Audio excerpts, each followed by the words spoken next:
Um, Outdoors Queensland respectfully acknowledges the traditional owners of the lands where we gather across the state. We pay respect to elders, past, present and emerging, and acknowledge the important roles that Aboriginal and Torres Strait Islander peoples play on the land, sky and waterways used for outdoor activities. I'm in our office here in Meanjin, or Brisbane, on Yagara country.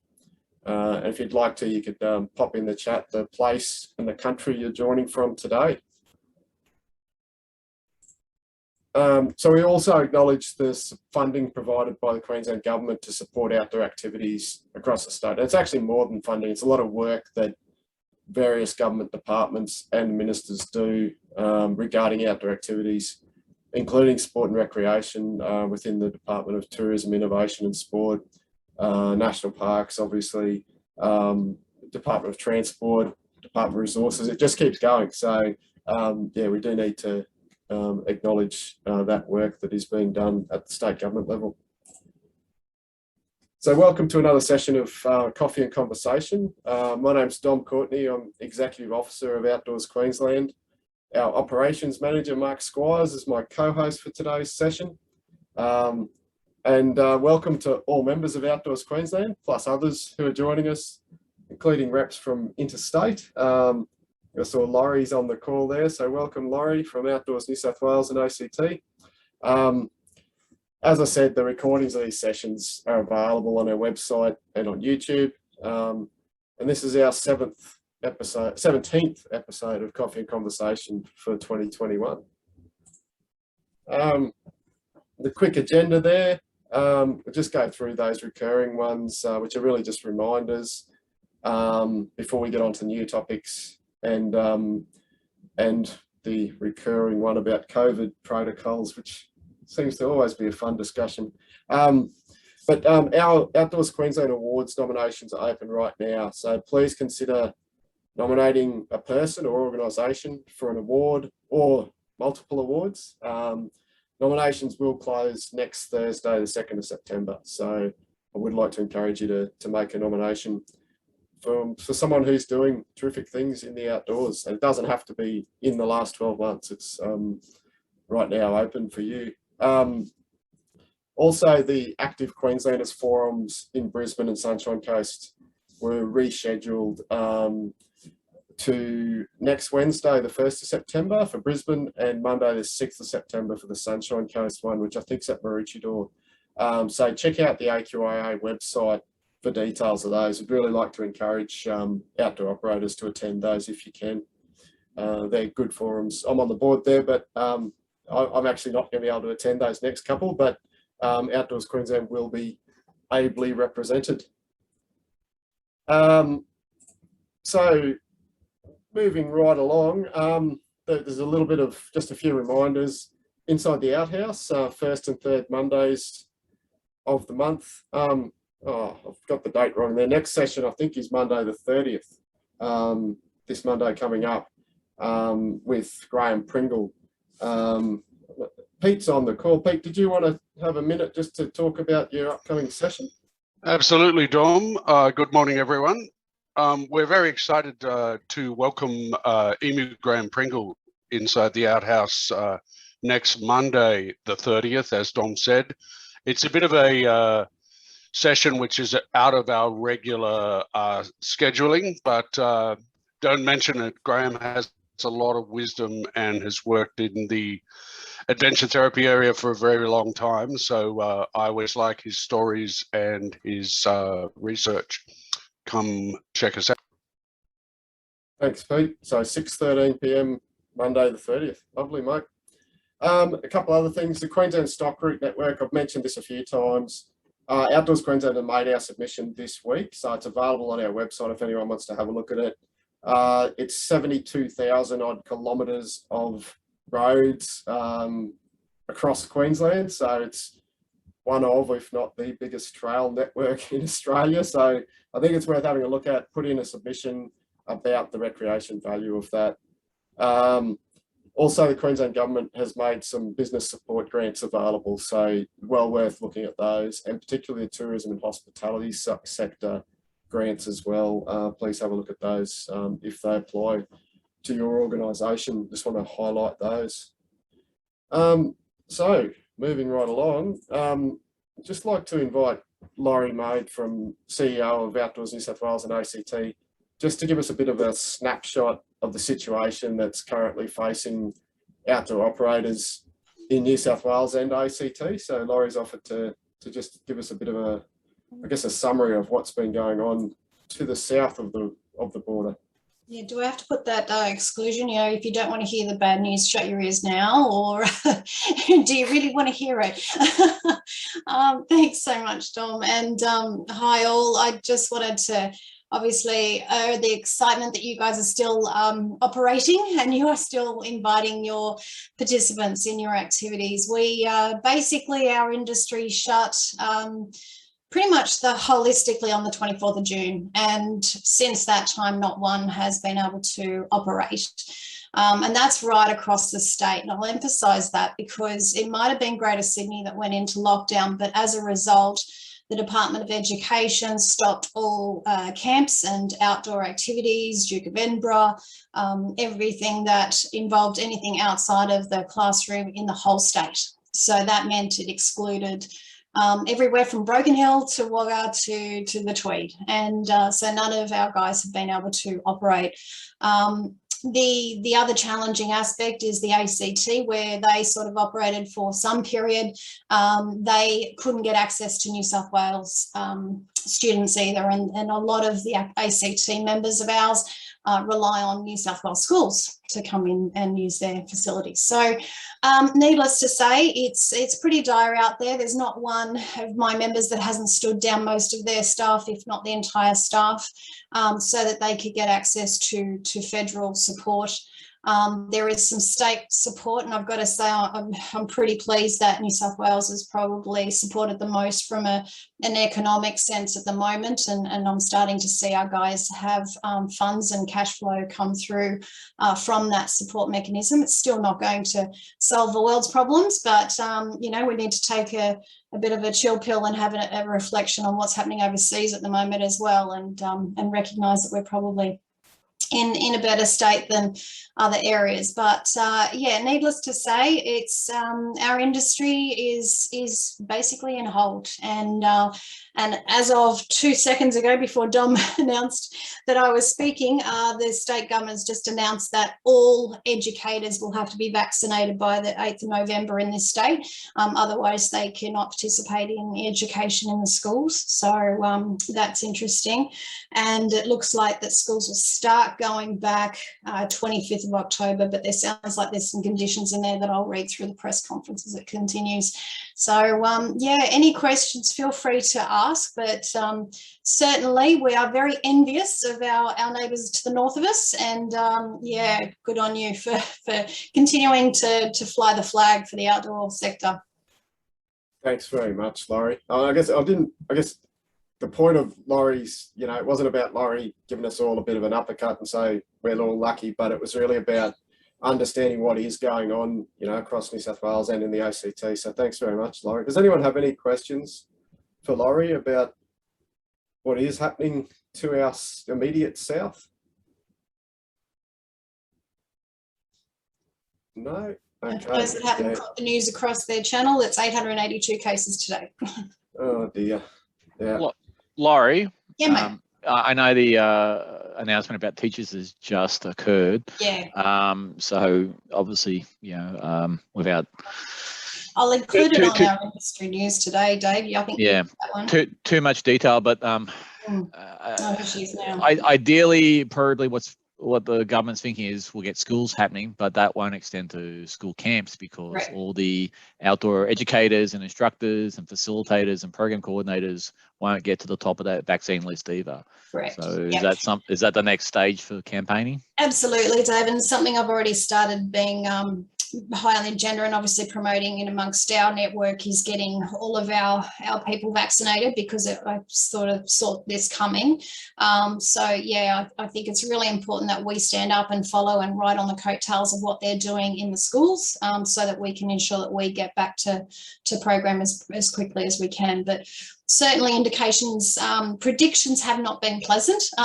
They're saying that probably our side of things won't get back until 2022, but we're hoping that that's not the case and we can work with the government to scale it out in term 4 at some stage.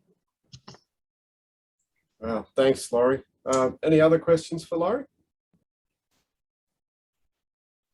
Thank you very much for joining us, Laurie. To appreciate I'm going to have to it. dash. I've got to listen to the Education Minister. So see you soon. Bye. Next up, I'd like to invite Anna Campbell from Queensland Walks to speak to us about Queensland Walks Month. So I'll just stop my sharing and Anna will be able to share her screen and tell us a bit about Queensland Walks Month, which is coming up, and opportunities to get involved.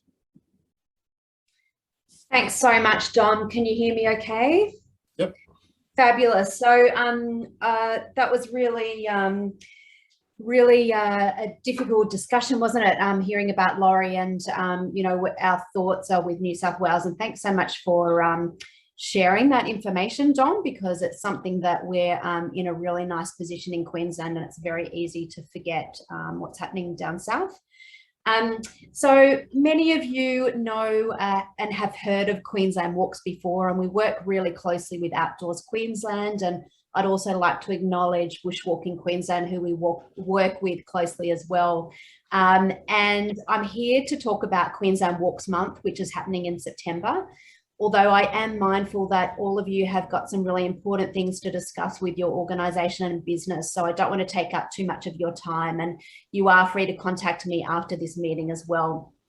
So I'll give you a really quick overview of the campaign and what we do and why we're all about walking and encouraging more people to walk. So we got our first seed funding through Outdoors Queensland, at that time CORF, to do what was originally called Walk at Work Week. And what we wanted to try and do was normalise walking in the workplace, encourage more workplaces to get involved in walking and look at that health and wellbeing connection of doing a lunchtime walk and doing coffee trails, etc. Since then, and that was roughly five or 6 years ago, with our first ever funding through Outdoors Queensland, or CORF, we're able to expand the campaign. And this year is the very first year that we've been able to create Queensland Walks Month. We've changed it from a week to a month because there's longer behaviour change messages that we can embed. And we're really excited that the first week in September, which actually goes over a week and a half, will be based on recreational walking. Now, I know that I'm preaching to the converted here, that most of you will already like walking and be participating, but it's a really great way that your organisation or business can promote and have a different angle of promoting your and highlighting your business or organisation. So what we're encouraging people to do is register individually. It's free to get involved, and you can register as a group or a team as well. So, for example, Bushwalking Queensland might like to put a group together and call it Bushwalking Queensland, and you can start to embed some messages about what you're doing, some of the things that you're looking at. Outdoors Queensland might like to do it and talk about the stock routes and why that's important. And it's a way of talking about the elements and places of walking. So the first week, week and a half, will be recreational walking. And then we move on to a following week, which is I Walk for Health. And there will be some health messages embedded, and we'll talk about some of the walking programs such as Heart Foundation, 10,000 Steps, who are campaign collaborators. The third week, we'll talk about walking for transport. So some of you will already access bus, trains, or you'll walk to your local neighbourhood shopping centre, etc., or walk to school or work. So this is where you can talk about great places for walking and how we can start to improve walkability.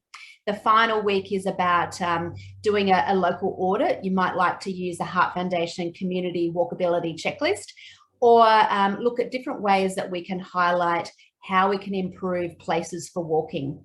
And that might be places in green space. It might be places around your local neighbourhood, your footpath, your curb ramp, so that it will make walking easy for everybody. The theme this year is called Everybody, Every Place. And what we want to highlight is the ability for most people to be able to walk in Queensland in every place. And it links to that placemaking element in built form, but also everybody. So we're aiming to be inclusive and ensure that there's a message about equity and inclusion and accessibility in our messaging. So to be able to register, you don't need to do a certain amount of steps. You don't need to do minutes. You don't need to fundraise. It's just purely sharing and normalizing and communicating and celebrating walking. So go to the website, which is up on the screen there, and click on Walk Month. Walk Month will take you through to a page and it shows you where you can register. So it says register now. There's also a little video there. You can link into your website, push through social media, and we have quite a lot of resources there. Social media tiles, posters, flyers, you name it, that will help you do all the work just to be able to post it up on your website. I know that Outdoors Queensland have already made some plans of doing some posts, and also Bushwalking Queensland have pushed some messages out already. So thank you so much for your support. This is where you submit your story. So we're encouraging people to submit a photo, take a selfie, or with a group, or wherever it shows some beautiful nature spaces. Submit a video. That's a link through to YouTube or Vimeo if you can do that, or if you're having problems submitting a video, send it to us and we'll upload it. Or you can submit a walking story. Some people have asked whether they can submit a poem, a haiku, and yes, we'd love to hear that as well. And I think Dom would be very good at a haiku, possibly Mark. So you can submit as an individual or as a group and team. There's actually a really great prize. So there's $50 prize packs, but for a group, there's a $500 catered lunch. And that's for the group that posts through Snap Send Solve. A lot of you will be aware of the app called Snap Send Solve, and that's a really great app where you can take a photo of an issue in the walking environment that needs maintaining. So we want people to download the app and start using it so we can fix up some of those maintenance issues that we see in the spaces for walking. So the idea behind the $500 catered lunch is to support local hospitality and local business. So the winner, there'll be one winner of the group that submits. It's a randomly drawn prize. And what we want to do is get people out and about walking and posting. And then we'll be able to highlight the winning group or team. So it can be a walking group, it can be an organization, it can be your local neighborhood. You just need to register.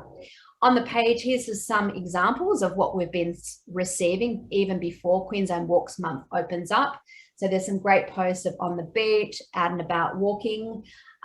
We have some announcements with some ambassadors. Many of you will be familiar with Aiden Hobbs, who's a fabulous advocate and works for Checkup, but he's also a brilliant runner and steeplechaser, 3,000 meters steeplechaser. He's one of our first ambassadors, and we'll be highlighting running and connecting with Park Run. Another ambassador that we have is this beautiful person, Dr. Sue Pillans, who is a marine scientist and also author and planner. She will be looking at some of the links to green spaces and blue spaces. So that's an exciting announcement with our ambassadors. So have a look at the website. I won't keep chatting on. If you have any questions, you can email me, info@queenslandwalks.org.au, or just pick up the phone. Outdoors Queensland will connect us if you need to, but I really hope that you'll be able to use it as an opportunity to profile your business and organisation and to include some of your members in that process. Thanks so much, Outdoors Queensland, and Dom and Mark for allowing me to speak today. Thanks, Anna. And I was paying attention, but I also whipped up a quick haiku while you were speaking. So I'll give you the world premiere. It is, I walk for more fun. We all walk while some can run, strolling, rolling, go. That's Love it. That's all I've got. So I don't know. I will figure out how to submit that to the website, Anna. Easy. You just create an account, register, put it up, put your beautiful photo up there, and you'll be in the running or walking. Thanks, or the walking. Thank you. All right. Let me go back to sharing my screen and hopefully we'll be back away. Tom, yes, David, you had a question for Anna, I think? Is this a program that schools can get involved in? Yeah, absolutely. We don't have a really great question, David. We don't have anything specific to schools, but I'd really encourage you to have a look at the resources that we have, and maybe that's something in future years that we can work together on, because I think it's we'll be working on some kids walk programs in the future, and we'd love to develop those school resources. Might be something that we need to collaborate with Nature Play and Outdoors Queensland on.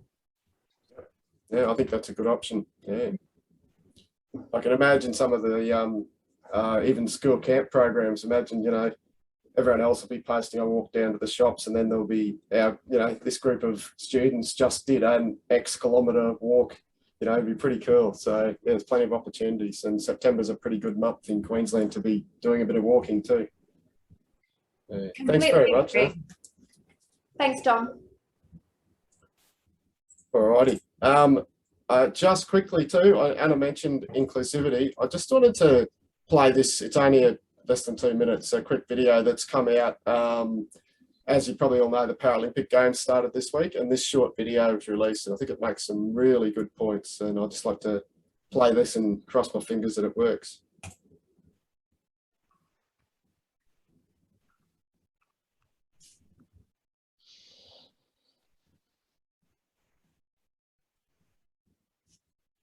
Dom, Yes, I think you need to click the share audio or something in the bottom left-hand corner of your screen when you go to share it.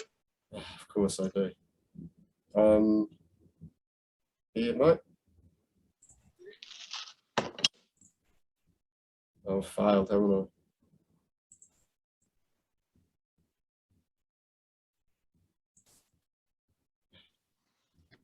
All right, I might have to give it a. I can't find the share audio button, Mark. You might have to help me. If you go back, stop sharing, yeah, and then go back into share screen again. It should be. I think it's down in the bottom, your bottom left-hand corner. Yes, I see it. Okay, let's see how we go again. Sorry about that, folks. I'll just rewind this. It's only 2 minutes, but we'll get it going. You're such an inspiration. So brave. You remind me to be happy. I love that you don't let it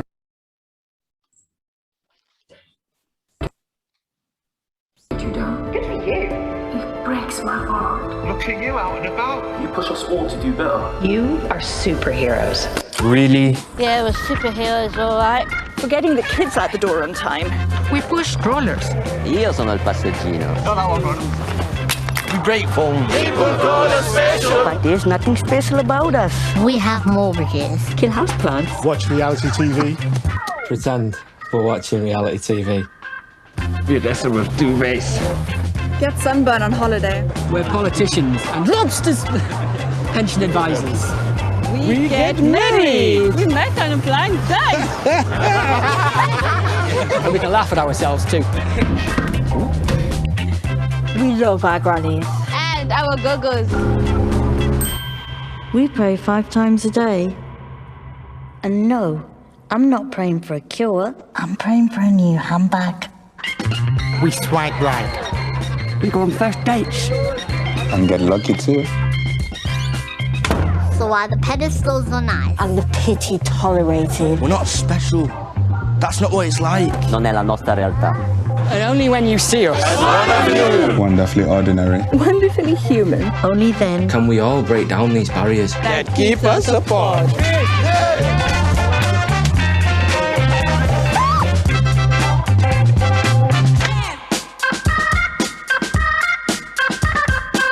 That's 1 billion people.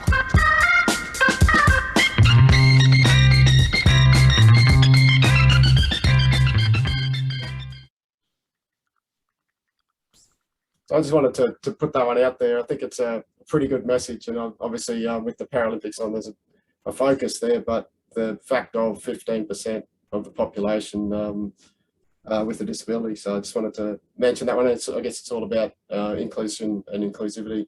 A little bit more, last fortnight we spoke about COVID-19 fatigue and some info from Queensland Health. I just wanted to highlight some resources that are available on the Business Queensland website, which is about, I guess, enabling business operators to take care of yourselves. And there's probably a bit of a thought that you might need to put other people first. And I think just want to flip that on its head a little bit, so to speak. And, you know, if you don't make an effort to look after yourself, then you can find that you're unable to actually look after your team or your customers or your members. So these resources on the website, you know, as it says there, it's about, you know, mental health, particularly small business owners, and managing multiple responsibilities. So there's some stuff on the website about warning signs and symptoms, and Mark's just shared that website there.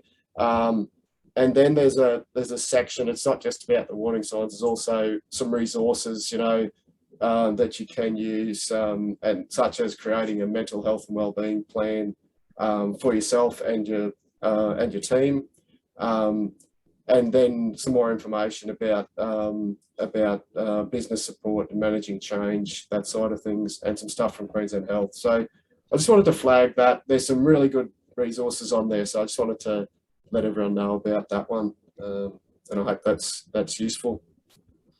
Personally, I'm actually going to be working on my mental health next week, because I'm actually taking a week off and going camping without any phone reception. So I'm very much looking forward to that. So that'll be certainly good for my mental health and wellbeing.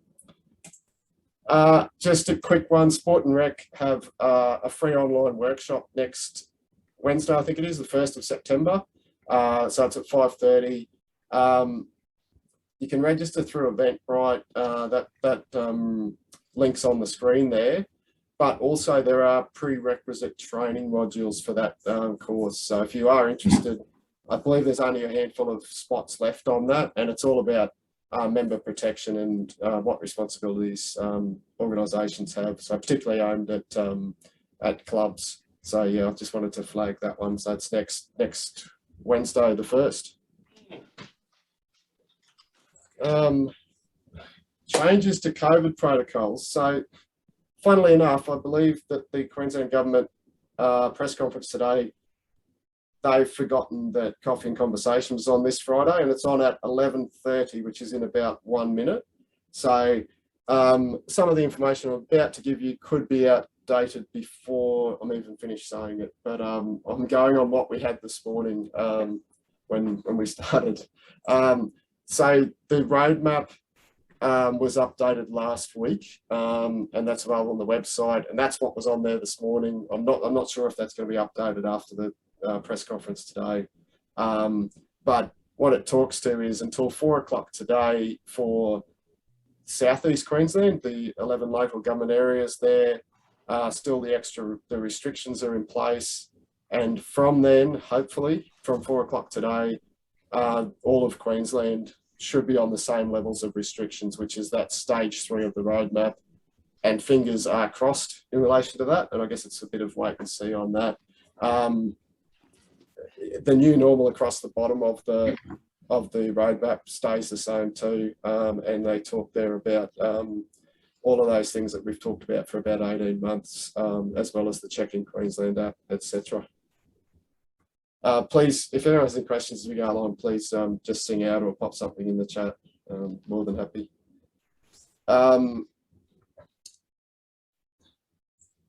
So this one was advice last week from Sport and a fortnight ago now from Sport and Rec. I just wanted to highlight that as well, which was about what was the restrictions as we emerged for community sport.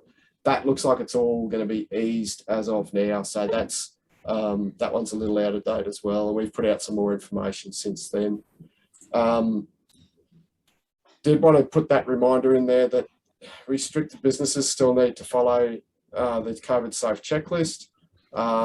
That's specified in the direction, and outdoor ed providers, when providing indoor accommodation services, that is a restricted business and comes under the short-term accommodation category in the public health direction. So as we said before, if you're purely operating an outdoor only organisation, whether it's a bushwalking club, whether it's a business delivering training, if it's purely outdoors, that's unrestricted. You're not required to comply with all the COVID safe checklists for the outdoor aspects.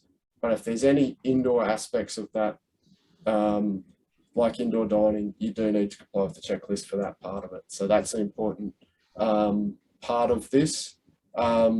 As we've said previously, that the COVID safe plans, the industry COVID safe plans, no longer exist. They're not in play, but some of those protocols that were in those plans could still be used, but the plan itself isn't in play anymore. The latest version of the restrictions on businesses, activity and undertakings direction, which is number 25, which was released, I think it was Sunday. It still has the specific, I guess, exemption or direction about occupant density not applying to primary and secondary school age children from the same school group participating in camps operated by a school, community group or business. So that's still specifically in there, which is great. And that's actually a really good piece of work that we've had there. So and it's good to see that's continued. Again, the Check In Queensland app, there's a specific exception for groups attending an activity organised by a school, sporting team or community group. And that there says that adults escorting children must check into the venue using Check In Queensland app, but the students themselves don't, because they acknowledge that there are other methods in place to record the details of those kids, such as the school having those details and the school camp being able to access those details, or Queensland Health being able to access those details from the school. So, and the same thing applies to sporting teams and community groups. So yeah, so that's part of that. It specifically has that bit about it doesn't apply to children attending an activity organised by a person in a private capacity. So it doesn't work if it's a kids' party or at someone's house. So sorry, at a venue. So that one is that sort of things. Any questions as we go along? Some of this is rehashed, but I just want to make the point that it's all still in the current direction. So even though we've had these exemptions for a little while, they are still in the current direction. The next big one is the Education Queensland restrictions. So the Education Queensland's, this is a section, a snapshot from the COVID-19 planning framework, and it was updated last week. And they've removed the fifth column or sixth column, scenario 5, from that, from the planning framework. So this was effective as of 4 o'clock last Friday. And effectively, as it says on the screen there, this means that excursions and camps could occur, because basically at the moment we're in scenario 2, restrictions in place but no lockdown. So excursions and camps can occur adhering to the Chief Health Officer's directions and or additional restrictions. So that's at a Department of Ed facility, and at a non-Department of Ed facility, it says the same thing as long as there's a COVID safe checklist for restricted businesses. So that's that point that I made earlier. And hopefully at some point we'll move to scenario 1, COVID normal, and it'll still be COVID safe checklist for restricted businesses there, and COVID normal for the Department of Ed facilities. So the state government run Department of Ed centres. So that's a good piece of work. I think that we don't have that scenario 5 in there anymore. That change came about, I think it was announced on Thursday afternoon. So yeah, so that's, I guess that piece. Does anyone might have any stories of, I guess, camps that have come back this week and how it's working with, particularly with the masks and that sort of things? And it could be other activities, could be excursions, that sort of thing. Does anyone want to speak to that activity?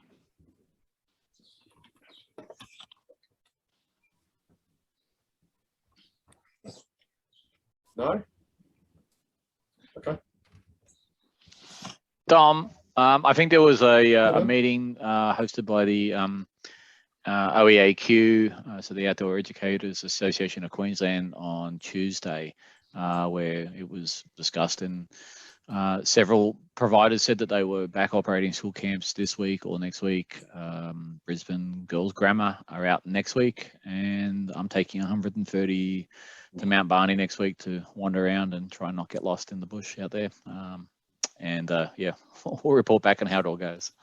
Oh, that's great, David. Yeah, I've had a few people let me know that they are back up and running, I suppose, so to speak. But good luck with your trip next week. I hope it all goes well. And I'm sure you'll do everything you can to make sure that happens. But yeah, I have had no one tell me, like, people have said that schools had already cancelled last week for this week, but hopefully from next week onwards, we can salvage, I guess, the rest of this term as far as school camps particularly.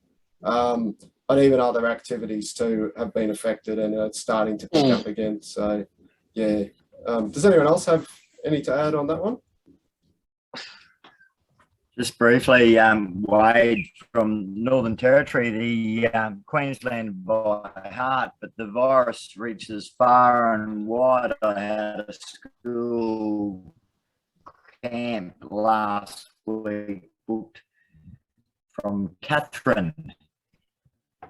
And that was actually cancelled as a result down south and travelling through Darwin and Catherine. So while we here in the Territory thought we'd potentially avoid some of these issues, we haven't, and it's become front and centre.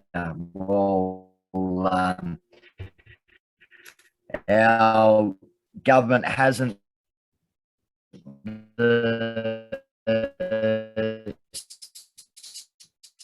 systems in place as yet with regards managing and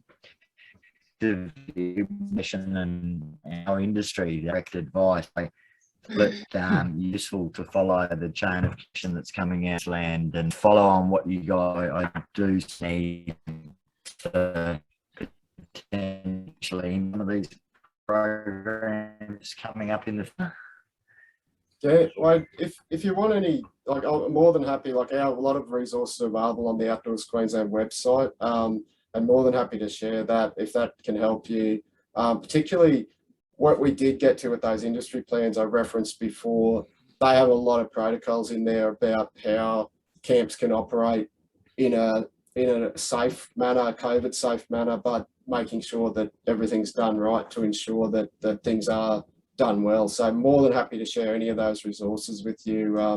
And yeah, like, I guess the Territory's been in a lucky position for a long time, but it does show that this virus is so difficult to manage, I suppose. But yeah, if you need anything on that, more than happy to share that. But also, if you want to keep coming back to these sessions, a lot of the people in these sessions have sort of gone through the process that of making sure that people can operate well. So yeah, more than happy to have you join us. So thank you, mate. Dave Chitty, you got your hand up, mate. Yes, I was just thinking, sort of future thinking. In the past, a lot of New South Wales and Victorian schools have gone up to enjoy your sunny climes in various things, and it'll be interesting to maybe future think, how does that look in a new COVID world? Yeah, that's not going to happen in the short term, obviously, but whose rules apply? Yeah, for instance, if New South Wales, if every teacher has to be vaccinated, then probably every operator that provides leaders will have to be vaccinated. But if they go to Queensland, how does that suit there? I mean, I don't think there's an answer as yet, but I guess it's something we need to be future thinking. Yeah, I think it's going to be interesting. I mean, obviously the key part's going to be once we get to the point where the country is opening up again and we don't have these hard borders, happening, but it's also about what does it look like and how do we get everyone on the same page as much as possible. So yeah, I think it's a good point, Dave, and it's something that we do need to be recognising for the future. We used to think that the borders were just a pretend line on a map, but they've suddenly become hard lines very recently. So thank you for that, mate. Does anyone else have any other comments on the education department section particularly?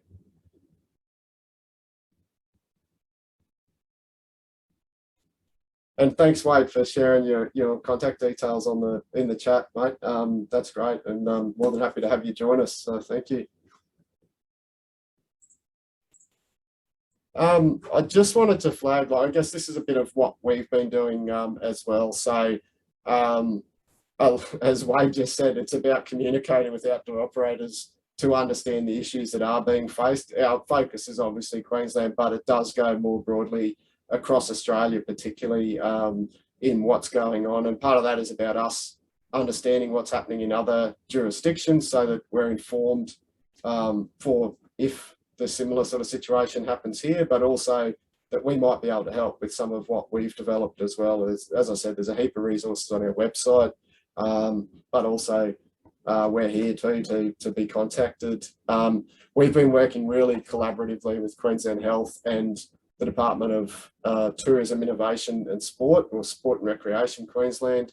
And that's about us highlighting key issues, trying to make sure that the government understands what's going on for the outdoor sector and sport and fitness as well. We've been sort of involved in that space, but also trying to find solutions and trying to ensure that the restrictions that come in don't inadvertently detrimentally affect the outdoor sector. And that's a big part of what we've been doing. So, and I guess there's a lot of government departments involved in this. I think everyone would appreciate that. So the Education Queensland, we had quite a lot of discussions with them in the last probably month, which has actually been really positive as far as trying to come up with solutions and trying to ensure that particularly outdoor education, environmental education is considered in relation to restrictions and that sort of thing.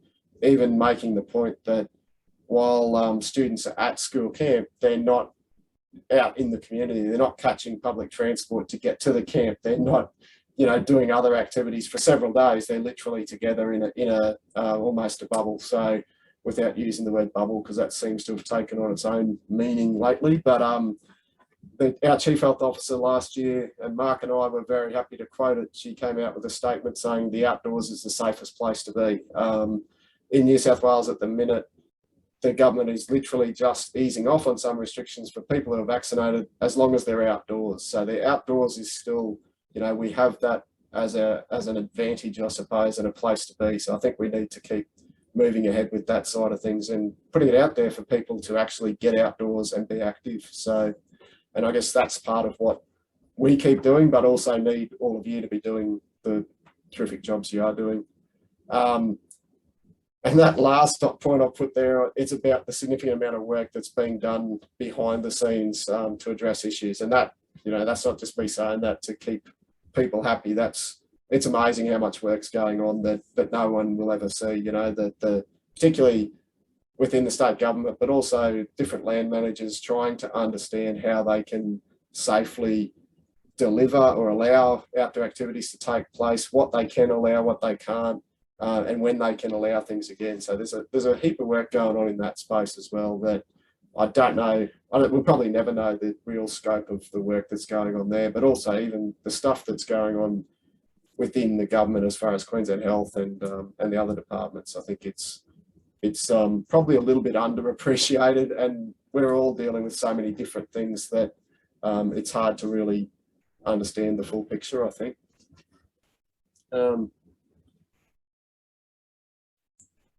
So just again, a bit of a summary of some of those reminders from earlier.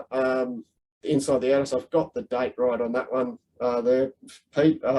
So yeah, on Monday, with Graham Emu Pringle joining, which I'm sure will be a good session. I'm unfortunately not going to be there because I'm disappearing to go camping to look after my mental health, as I said earlier. That review of the Queensland stock routes, again, that's open until the 3rd of September, which is Friday next week.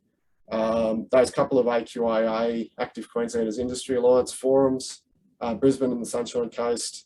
And then there's going to be an online version as well, which will become available. But I'd encourage you to get along to those ones personally if you do have the chance.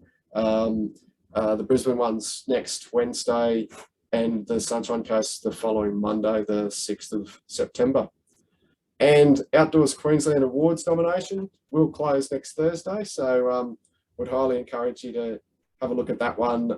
There's a range of different awards about things that are, the wonderful things that have been happening in the outdoors. Doesn't have to be in the last 12 months, but there still has been some pretty wonderful things going on out there. So I'd really like to encourage people to nominate for those and make the job hard for our judges, and having to work out the finalists and then the winners. It's always a interesting process, and I've said before, I'm glad I'm not a judge because I think it'd be too difficult. And I'd probably end up having to excuse myself anyway because I tend to know a fair few of the nominees, but I'm always happy to see nominations from organisations or people who I don't know, because it shows that the reach of the awards is going more broadly. So yeah, we'd really encourage nominations for those ones. If you know someone who's been doing some really good things in the outdoors, particularly in Queensland, please tap them on the shoulder, let them know about the awards, or fill out a nomination for them yourself. So that just about brings us up to the end. So I'm happy if anyone wants to go through any extra, anything extra to bring up. I'm just going to have a quick check on the chat there. But yeah, it's really good to see everyone, and thank you for joining us. Does anyone have any other topics you want to speak about briefly?